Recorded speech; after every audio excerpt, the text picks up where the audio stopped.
Good morning guys, ito pala yung bahay namin, dito po ay terrace. Ayan po, malaki po yung terrace. Ito yung mansion ng aking mother at father. O, ayan po. Ayan po sila, yung mga bata, yung mga pamangkin ko, naglalaro. Ayan po yung loob namin. Ayan po. Ayan, yung tatlong kwarto. Tapos yan, yung kusina namin.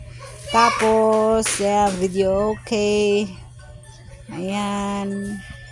Mamaya na lang po ako mag-video sa labas kasi sobrang laki ng labas.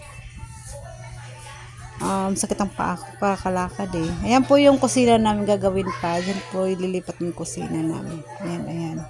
Ito po yung mansion ni father at ni mother na pinapagawa ng dalawa kong ate. Ayan.